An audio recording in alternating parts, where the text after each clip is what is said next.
안녕하세요. 목서윤입니다. 저는 지금 군산 비흥항에 나와 있는데요. 날은 맑지만 바람이 찬 겨울 항구의 모습입니다. 제가 오늘 이곳에 나와 있는 이유가 있는데요. 바로 이곳 비흥항에서부터 새만금 방조제가 시작하기 때문입니다. 사실 새만금만큼 전북 도민의 희로애락과 함께한 이름이 또 있을까 싶은데요. 지난 30년 동안 전라북도의 중요한 이슈에는 새만금, 이 세 글자가 늘 함께했죠. 1991년에 착공한 새만금, 올해로 30년이 됐습니다. 오늘 저와 함께 새만금을 달리면서 도민들의 민심도 듣고 새만금의 현안에 대해서 고민하고 앞으로 다가올 새만금의 미래에 대해 생각해보는 시간 가져보도록 하겠습니다.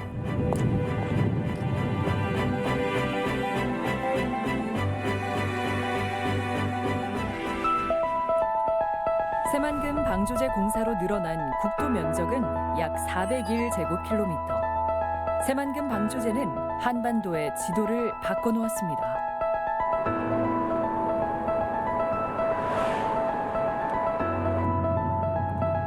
새로운 희망의 땅. 새만금은 지난 30년간 전북 도민의 한결같은 염원이었습니다.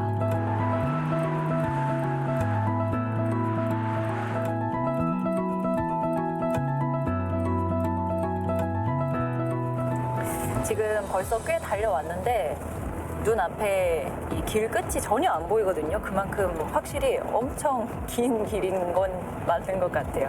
문득 이런 생각도 좀 들더라고요. 이게 91년에 착공을 해서 20년 만에 개방이 됐을 때 도민들이 이 길 위를 달릴 때는 어떤 기분이었을까? 새만금 간척 사업이 잠시 후 3시부터 벌어질 부안군 개화면 대항입니다. 간척 사업에 대한 효과는 물론 이제 제일 첫째가 토지 조성 28,300헥타가 되겠습니다. 그다음에 부석인 효과로서 배후지 12,000헥타의 배수 개선 효과를 거둘 수가 있고 그 외에 관광지 개발 등 여러 가지 부석인 효과가 많이 있습니다. 2004년까지 1조 3천억 원을 투자해서 공사를 마무리 지을 계획인데 말이죠. 지금 하늘에 치솟는 오색 물줄기와 함께 새만금의 터전을 여는 우렁찬 고동이 울렸습니다.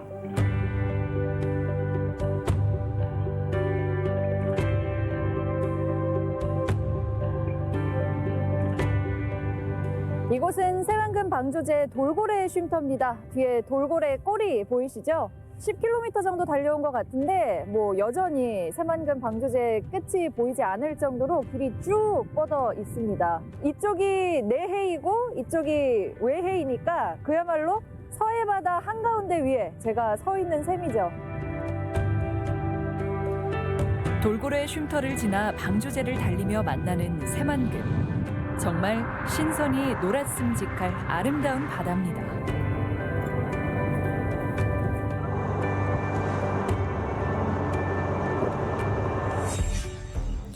하지만 현실은 그렇지 않았습니다. 새만금을 둘러싼 논란은 끊이지 않았죠. 유산문제 일으킨 공사 중단하라!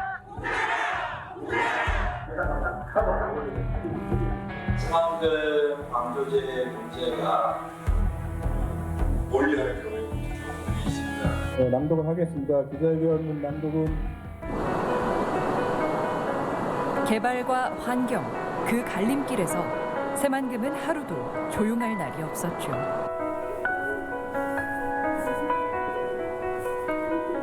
제가 도착한 이곳은 가력도 배수관문입니다. 이곳은 10톤의 선박에 왕래가 가능하고 초당 7,000톤의 물이 방류된다고 하는데요. 지금도 문이 열려 있어서 그 물보라며 물 소리가 참 대단합니다.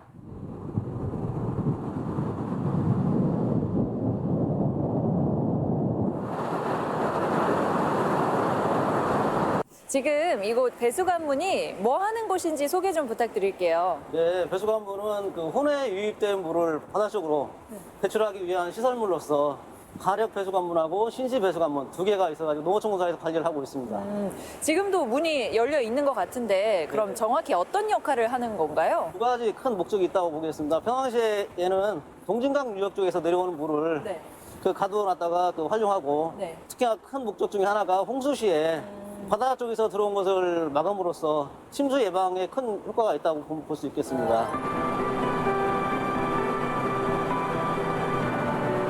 새만금 수질 개선을 위한 해수 유통은 지난 한 해 전국의 뜨거운 이슈였습니다. 이곳이 이제 해수 유통에 논란이 있는 곳이기도 한데 전라북도에서는 일단 유보하자는 입장인 걸로 알고 있습니다. 맞나요? 전라북도에서는 해수 유통을 반대하는 것도 아니고 네. 감수화를 고집하는 것도 아니라는 것을 먼저 말씀을 드리겠습니다. 그 새만금 내부 개발이 이제 지금 진행되고 있고 네. 또 그에 따라서 수질에 영향이 있는데 그걸 가지고 판단하는 것은 지금은 저희가 보기에는 이르다. 그래서 저희는 해수 유통 여부에 대해서는 적정한 시기가 되면 다시 한번 그때 가서 판단하는 게 필요하다. 그렇게 생각하고 있습니다. 네.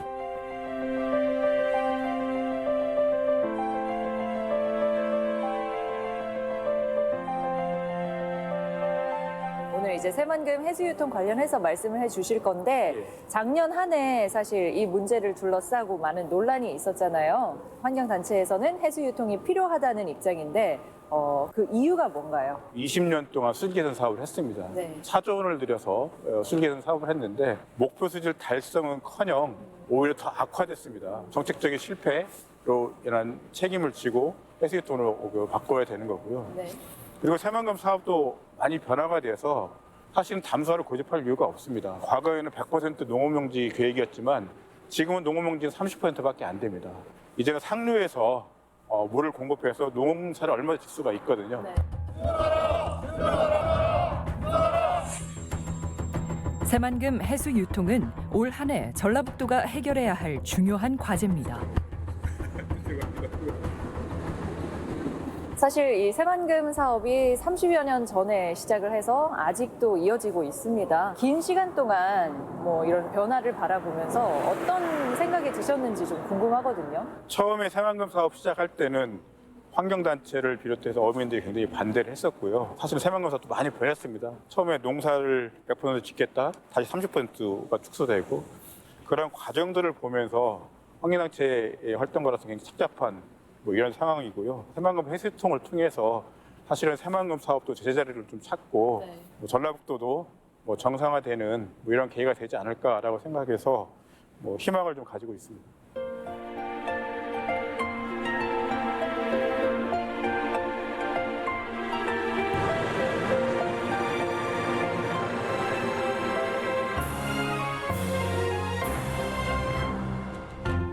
새만금 동서도로 건설공사가 5년간의 공사기간을 거쳐 드디어 개통하게 되었습니다.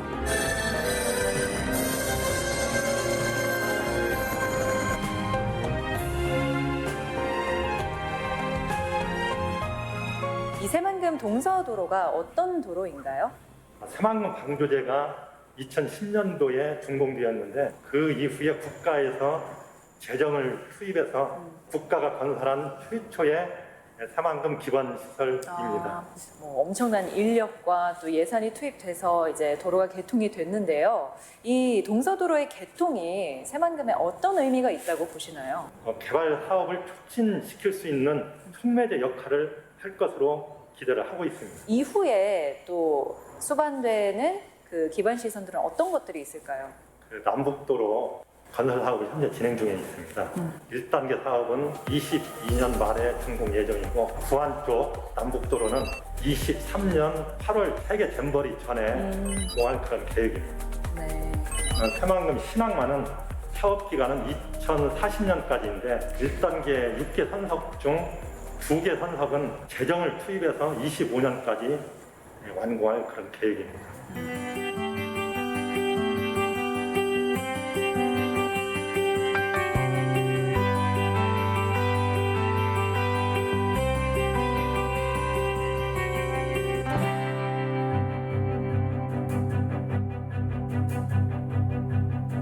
동서도로는 확실히 아직 개통한 지 얼마 안 돼서 그런지 뭐 도로 상태야 당연히 깨끗하고 방조제는 뭔가 바다를 옆에 끼고 같이 가는 느낌이었다면 이 동서도로는 언덕도 있고 경사가 있는 부분도 있어서 바다 위를 달리는 것 같은 기분이 드는 것 같아요.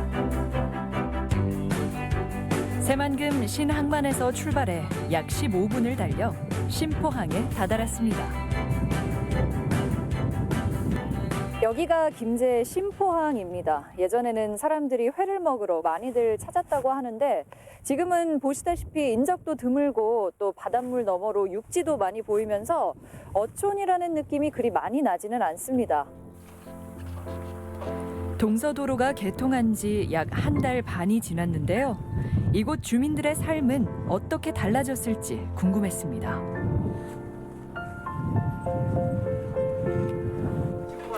심포에서 아버지의 뒤를 이어 횟집을 운영하는 함준호 씨. 그는 어린 시절부터 심포항의 변화를 지켜보며 성장했습니다. 산지는 39년 됐습니다. 아, 39년을 사셨어요. 그래서 어렸을 때 심포하고 지금 심포의 모습하고 좀 달라진 점이 있나요? 예전에는 여기서 심포항에서 이게 배들이 많이 있었거든요. 네. 배들이 거의 100척 넘게 있었는데 새만금 맞고 나서부터는 배가 허가돼 있는 게 한두 척도 있고 뭐 조기 체험도 없고 네. 그런 것 때문에 많이 없어졌습니다. 상당히 큰 변화네요. 예. 네. 그러면은 아무래도 제 생각으로는 찾아오시는 손님도 줄지 않았을까 싶은데. 서울 사람들이나 전국에서 많이 오는 사람들이 많이 있었거든요. 네. 지금 같은 경우는 이제 지역 주민들, 네. 여기 지방 사람들밖에 안 옵니다. 10분의 1 정도밖에 손님이 안 옵니다. 아, 10분의 1. 예. 바다가 육지화되면서 옛 모습을 잃은 심포항. 이는 주민들 삶에도 많은 영향을 미쳤습니다. 새만금 해수유통도 지역에서 계속 논의되는 이슈 중에 하나잖아요. 예. 지역 주민으로서는 어떤 입장이신가요? 해수욕통을 한다면은 여기 바닷가 쪽에 이 썩은 물이 악취 같은 냄새 난다고 좋은 냄새가 나기 때문에 해수욕통을 저는 찬성하는 분이죠. 해수유통을 하면 마을도 좀 달라지겠죠? 예, 마을도 당연히 다 좋아지죠. 예전에 심포항에서 백합, 축합, 그리고 바지락, 네. 동주 그렇게 여기가 유명했습니다. 네. 근데 지금 같은 경우는 조개가 하나도 안 나오거든요, 여기서. 그래가지고 만약 해수욕통을 한다면은 모든 조개가 나올 거라고 생각이 듭니다. 비록 바닷길은 막혔지만 어업을 생계로 삼으며 살아온 심포 주민들에게 서해 바다는 여전히 삶이며 인생입니다. 이번에는 심포의 젊은 어부를 만나봤습니다.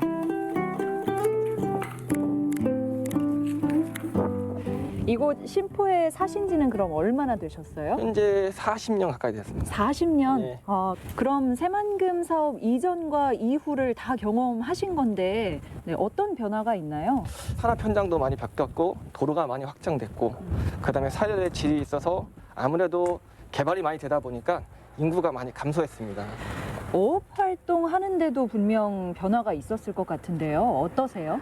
가장 큰 문제가 내수면 안쪽은 진짜 조업이 불법입니다. 아, 그렇기 때문에 20살 때 네. 20대만 해도 배가 한 50척, 70척 이상 있었는데 현재는 7척밖에 남지 않았습니다.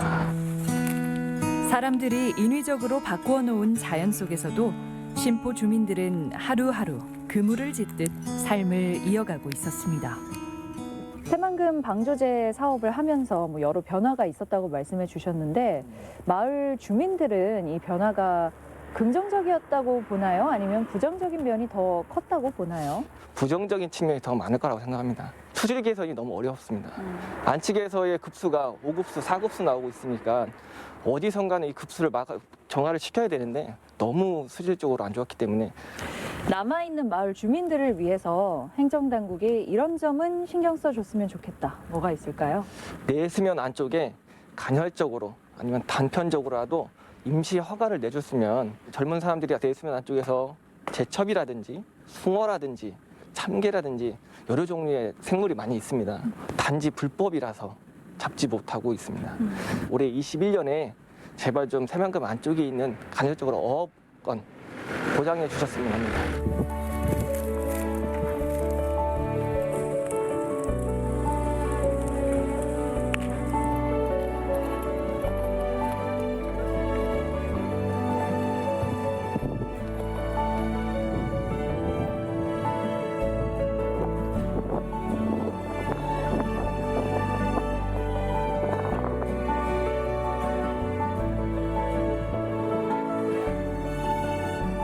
저는 오늘 새만금 방조제를 달리고 지난해 말 개통한 새만금 동서도로를 달려 이곳 심포까지 왔습니다.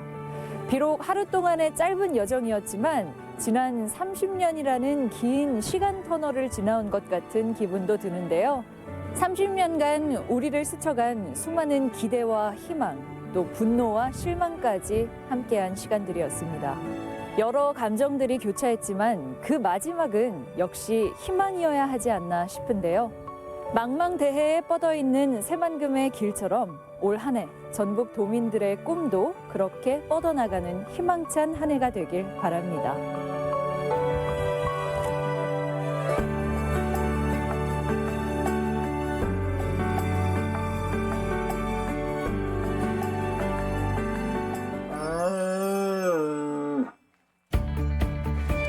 네, 도민들의 삶의 현장, 또 전라북도 산업 현장을 돌아봤습니다. 저는 개인적으로 시내버스 승객들을 만나보고 또 군제 전통시장을 돌아봤는데요. 야, 이 새벽부터 하루를 여는 사람들을 보면서 또 시장 또 한켠에서 자신의 자리를 묵묵하게 지켜나가는 사람들을 보면서 아, 올 한 해 나도 정말 열심히 살아야겠다라는 그런 각오를 좀 하게 됐습니다. 네. 우리 두 사람은 좀 어떤 걸 느끼셨어요? 저는 새만금에 다녀왔잖아요. 네. 근데 올 겨울 정말 추운데 네. 안 그래도 추운데 새만금에는 인적도 없고 그렇죠. 또 바닷바람까지 더해져서 더 추웠거든요. 맞아. 네, 그래서 이 도로뿐만이 아니라 여러 SOC가 뒷받침돼서 추운 새만금에 빨리 온기가 생기길 바라는 마음이에요. 알겠습니다. 우리 아나운서 정진영 씨도요. 예. 저 같은 경우는 이제 한옥마을을 다녀왔어요. 네. 그런데 이 한옥마을이 정말 한산해요. 네. 사람이 정말 없습니다. 너무 안타깝네요. 그래서 이제 그곳에서 소상공인분들을 만나봤는데 이 추운 날씨만큼이나 영업 상황도 굉장히 춥더라고요. 그러면서도 우리 소상공인분들은 나보다는 다른 사람들을 더 걱정하면서 건강해야 된다. 그리고 다른 우리 소상공인분들 힘냈으면 좋겠다. 그러면서 응원의 메시지를 하면서 제가 마음이 너무너무 따뜻해졌어요. 네, 너무너무 좋았던 경험이죠. 네. 네. 알겠습니다. 이런 말이 있죠. 빨리 가려거든 혼자 가고 멀리 가려거든 여럿이 가라. 있죠. 그렇습니다. 아무리 먼 길이라도 우리 도민분들께서 한 걸음씩 같이 나아간다면 말리, 아니 그 이상도 나아갈 수 있지 않을까 하는 생각이 있습니다. 자, 우리는 올해 도민들 삶에 더욱더 자주 찾아뵙고 가까이 가는 것을 약속드리면서 새해 인사로 마무리하도록 하겠습니다. 여러분, 새해 복 많이 받으세요. 오늘 항상 건강하시고 새해 복 많이 받으십시오. 저희 전통시장의 모든 분들 다 장사가 잘 됐으면 좋겠고요. 힘내시고 파이팅 한번 드리겠습니다. 전통시장 파이팅! 전국에 계신 모든 자영업자 소상공인 여러분 조금만 더 힘냅시다. 파이팅! 소처럼 묵묵 쓰게 대한민국 모든 국민들이 코로나를 이겨내는 그날까지 대한민국 파이팅! 심포어민들 파이팅! 전북도가 좀 더 활력이 넘치고 희망이 넘치는 2021년이 됐으면 좋겠다. 모든 가족들이 건강하시고 하고 싶은 것들 다 이루고 평범했던 옛날 삶으로 다시 돌아갔으면 좋겠습니다. 2021년 건강하시고 복 많이 받으세요.